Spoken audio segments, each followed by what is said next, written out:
I invite you to come to the side. Nós temos 3 perguntas. I already have 3 questions I will try to formulate, okay? Well, the first one is, you mentioned that it's considered public and undeniable that the Austrian school hit on the causes predicting the crisis while the mainstream has failed. Should be for this reason that the Austrian school takes up more space in the mainstream.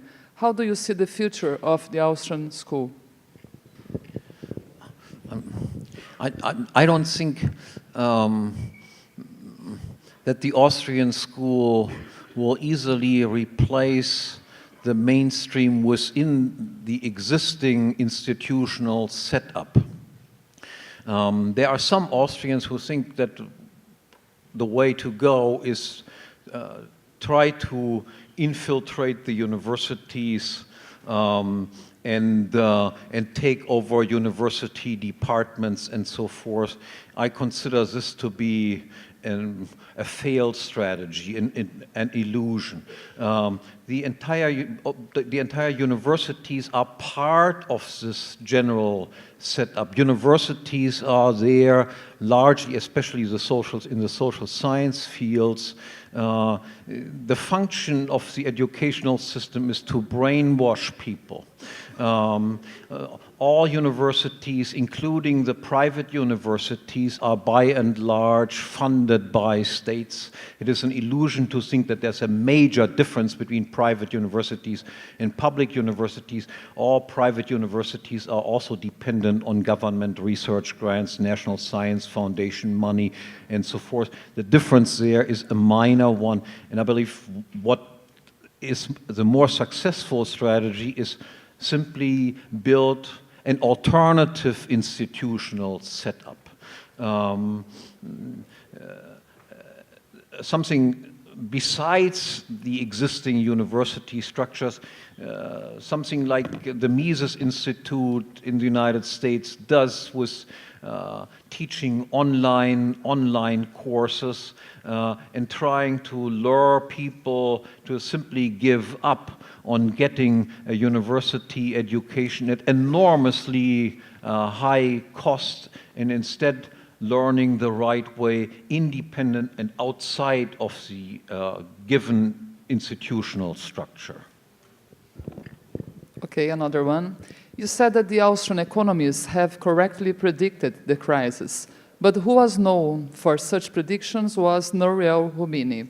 Our other speakers here talked about the difficulty of predicting the economy. The Austrian school was able to make such predictions. If the answer is yes, what is your expectation for the US economy and the road for this decade? We will have more scissors during this period? There were a few economists who did predict the crisis who were not Austrian. But you sometimes can also predict something without having any correct explanation for the prediction. There are always some people are lucky in their predictions. I'm not too familiar with Roubini.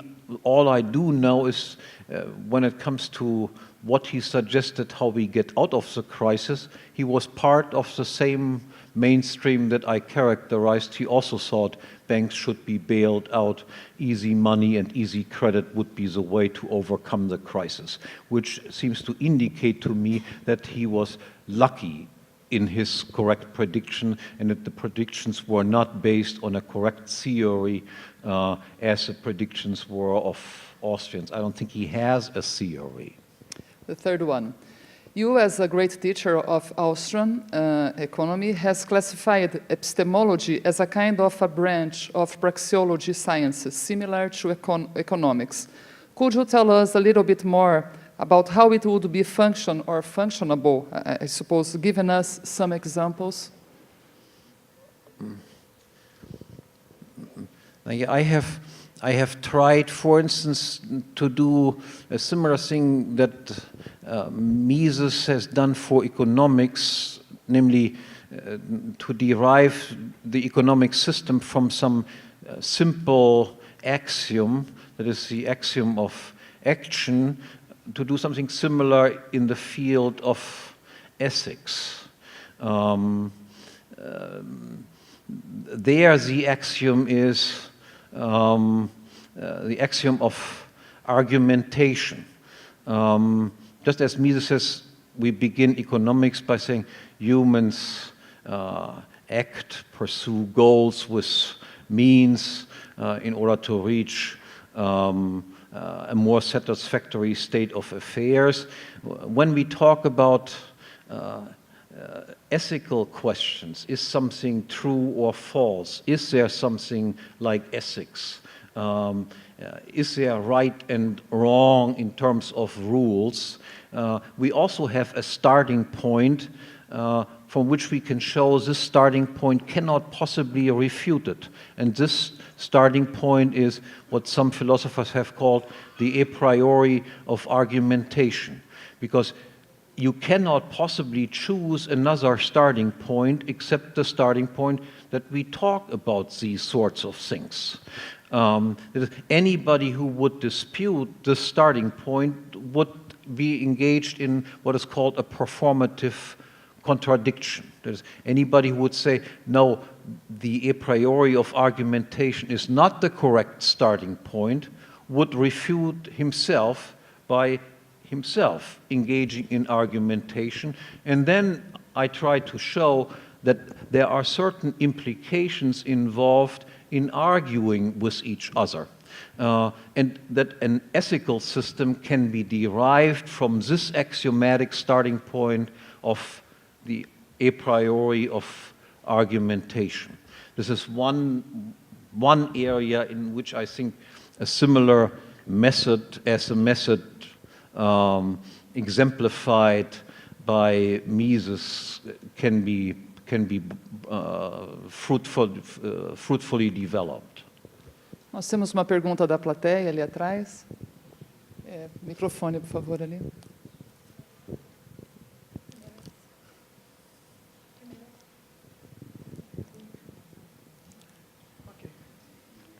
Okay. I totally agree with your words, and in my ideal world there would be free banking with responsible managers. But given the real world and all the difficulties we have to get there, aren't there limits that checks and balances that limit the damage? Because Zimbabwe or Weimar in Germany are exceptions. Even in Brazil now we have like a inflation target and some competition in a failed god that is democracy, but that limit the analogy of printing machine at home that would do for sure more damage. Yes, a currency competition is, of course, a way to limit the damage to a certain extent. You see, the worst thing that we can imagine would be we have a world central bank issuing a one world paper currency. By definition, this one world paper currency cannot fall against any other currencies. So it is desirable, as long as we have a commodity money, to have a commodity money that is used on a worldwide scale. Something that was roughly accomplished by the international gold standard. The entire world, so to speak, uses gold as money. If, however, we have paper money, then a one world currency is the worst possible situation, and there we should hope for large numbers of different fiat currencies. But you can see that this is something that, of course, governments try to eliminate also. The euro, for instance, was created in order to eliminate competition between currencies in Europe. It was the German mark, which was always the most solid currency, not because of any inherent characteristics of the Germans, but because Germany had twice experienced hyperinflationary conditions, and the German public was very sensitive vis-à-vis the phenomenon of of inflation.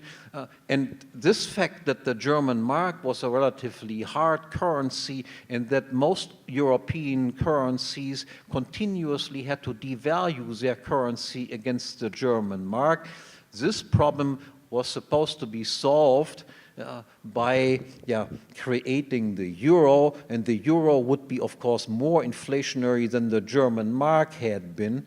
And the next step, of course, then seems to be, and in this current crisis, it was not an accident that a new debate about the thing arose, namely, shouldn't we create now some super currency with a dollar, euro, yen, some other